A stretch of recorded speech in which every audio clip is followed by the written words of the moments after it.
लोकसभा चुनाव 2024 की वोटिंग खत्म होने के बाद अब 4 जून को नतीजे आएंगे।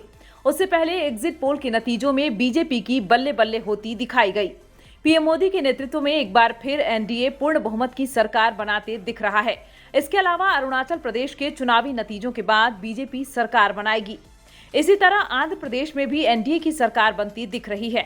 इंडिया टुडे एक्सिस माई इंडिया के एग्जिट पोल में आंध्र प्रदेश विधानसभा चुनावों में राष्ट्रीय जनतांत्रिक गठबंधन की भारी जीत की भविष्यवाणी की गई है, जिसमें गठबंधन को कुल 175 में से 98 से 120 सीटें जीतने की उम्मीद है। एनडीए, जिसमें बीजेपी के अलावा चंद्रबाबू नायडू की तेलुगु देशम पार्टी और पवन कल्याण की जन सेना पार्टी शामिल हैं। टीडीपी 78 से 96 सीटें हासिल कर सबसे बड़ी पार्टी के रूप में उभर सकती है, जबकि भाजपा को 4 से 6 सीटें और जेएसपी को 16 से 18 सीटें मिलने का अनुमान है। जगन मोहन रेड्डी के नेतृत्व वाली सत्तारूढ़ वाईएसआर कांग्रेस पार्टी को 55 से 77 सीटें मिलने की उम्मीद है, जो 2019 के चुनावों में मिली 151 सीटों से काफी कम है। हालांकि ये एग्जिट पोल के नतीजे हैं, असली नतीजे 4 जून को सभी के सामने होंगे। कांग्रेस के नेतृत्व वाले इंडिया ब्लॉक को एक भी सीट नहीं मिलने या अधिकतम 2 सीटें जीतने का अनुमान है। गठबंधन में कांग्रेस के 159 उम्मीदवार और भारतीय कम्युनिस्ट पार्टी के 8-8 उम्मीदवार शामिल हैं।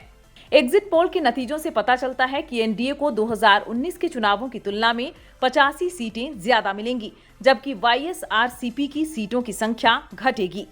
गौरतलब है कि 2019 में टीडीपी एनडीए का हिस्सा नहीं थी और अभिनेता से नेता बने पवन कल्याण की जेएसपी नई पार्टी थी। वोट शेयर के मामले में एनडीए को 5% का लाभ मिलने की उम्मीद है, जबकि इंडिया ब्लॉक को 1% की मामूली बढ़त का अनुमान है। वाईएसआरसीपी के वोट शेयर में 6% की गिरावट का अनुमान है। राज्य विधानसभा के लिए चुनाव 13 मई को लोकसभा चुनाव के साथ ही हुए थे। वाईएसआरसीपी ने अकेले ही सभी 175 सीटों पर चुनाव लड़ा। एनडीए के तहत टीडीपी ने 144 सीटों पर, जेएसपी ने 21 सीटों पर और बीजेपी ने 10 निर्वाचन क्षेत्रों में उम्मीदवार उतारे।